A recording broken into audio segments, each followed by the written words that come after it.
Hey, hello, and now let's talk about moving, warp wells, hyperjump, meteor class rocket runners, and other of these gravitonic accelerator engines, and also Firecloud channel. So, for the first part of this turn, let's go to my Macbuda sector, where I finished third. It was not my finest hour, but it's a quite recent game with the Evil Empire.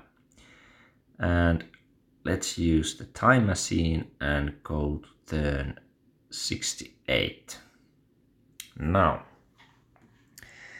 and when we are moving, I'm sure you already knew that, or I hope you already knew that if you travel like this, you can see that little dot there on that line. It means that the ship will end there, its movement to that hex, and it will end there after this turn. So if I travel here, there you can see the points where the ship will stop in 2 turns. Now, if I travel like this, next turn, not only has my planet ship traveled to this point, but it shows to all the other players a long line that my ship is going to that direction. For example, here, this my ally ship is moving with a long waypoint like that. But this enemy here has moved in a shorter waypoint like this. So you can only see it as a dot on the map. But now there is one trick you can use. You can try to travel if you use the desktop computer, you can keep shift hold down and you can click multiple waypoints. For example, here you can see a small curve in this line. It means that I've used the shift key and traveled into moves there. But also, if I would stay idle here in the space with this last d-space vector, and I would like to know where this our automa will be, where it goes. What if it goes to this planet or to this planet? How can I know it? Well, I can set to intercept that automa and set warp speed to 0, and next turn it would have followed the ship. Even if I can't see where it went, it would have followed to that destination.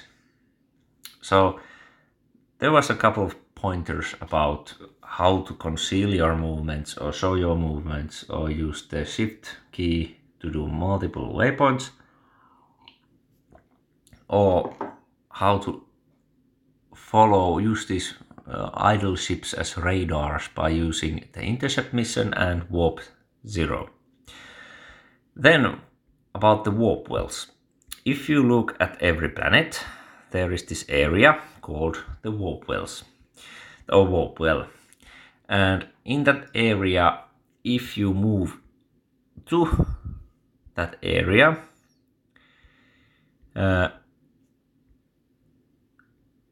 the default setting nowadays in Planet New is that it will, if you click a planet, it will actually set you to move to the nearest corner of the warp well. Because if you go to the warp well with speed higher than 1, warp speed higher than 1, it will be pulled to the planet by the gravity of the planet. So it's very useful, for example now in this case, because there's a minefield. So I would save 2 light years travel of not hitting and not being able to hit a mine, because it goes to the warp well and is sucked to the planet. But sometimes I want to go into the warp well, and then I can use the warp 1 setting, and then I can travel in the warp well. And usually if you are on a planet and the enemy is closing in and you can't win the battle, it's smart to go into the warp well, because your enemy needs to come into the warp well too in order to intercept you. And usually, unless he is very lucky in guessing where you are going, you can be hidden, you can evade the intercepting ships inside the warp well, so it's quite safe to be there. And if you are there, you can be sure that you are making the enemy do some silly, useless ship moves. The hyper jumping ships are the probes the Evil Empire has, the Borg has, and the Falcons the Rebels have. And they have the friendly code HYP. They do the hyper jump. If they have 50 kilotons of fuel, and they have warp setting and heading set somewhere, they will jump there. And when the jump is becoming successful, you can see it as this dotted line. And this hyperjump circle is meant to help you to make that jump, and it means that you can jump to any direct waypoint inside this blue area. If I set it there, it will jump directly to there. If I want to jump to this planet, I can jump to any of these areas in the warp well, and it will be dragged or pulled by the gravity to the warp well. But these 4 squares, these very ends of the warp well, are such that if you use a hyper jumping ship, you will jump into the warp well and you are not pulled to the planet. And this can be very useful every now and then. So that was the hyper jumping ship. So now we've covered some movement things, the warp well and hyper jumping ship. Now here is a annoying ship, the privateer gravitonic accelerator ship. It has got those double speed engines, and what you have to know about this is that it's double speed, so it's 100 with transwarp engines. It's 162 light years, and if they use the warp setting 1, they can travel in the warp well 2 light years in one turn, when all the others can travel only 1. But the most annoying thing about that engine is that it's very difficult to escape the tow of such a ship, because it's always double speed. So if they use Transport 9 and use a longer waypoint, it's usually impossible to escape the tow. The only trick is to have a lower ID ship to tow the meteor. No, the target you want to protect from the meteor. And also, yes.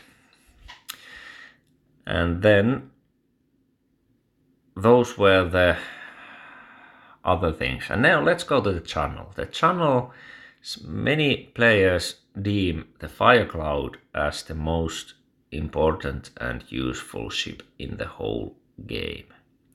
And the reason is that it's just so awesome to save fuel and time.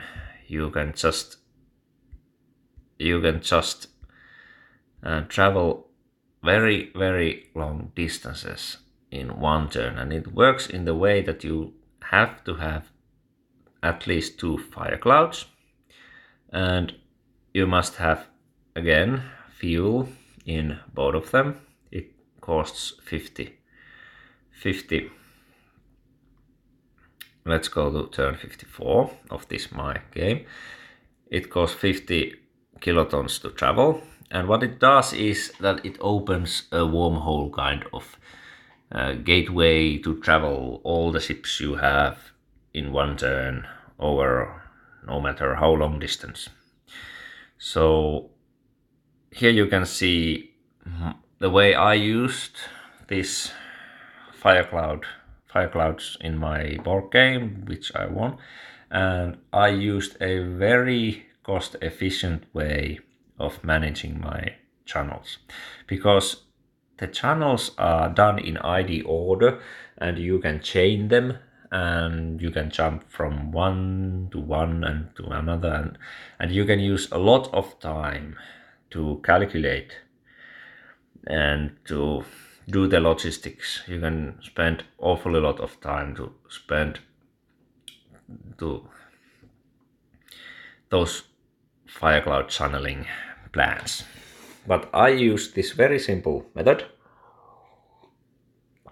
I have one hub, one very important planet here that has got biocides there and everything to protect it, and everything, all my planets, they channel in to that planet. If I have a lot of resources being dug and money being taken from planets, I've got Fireclouds there, and I can build large deep space freighters with something like Mark 1 engine, and I can channel them to the planet, pick up minerals, money, and channel them back in.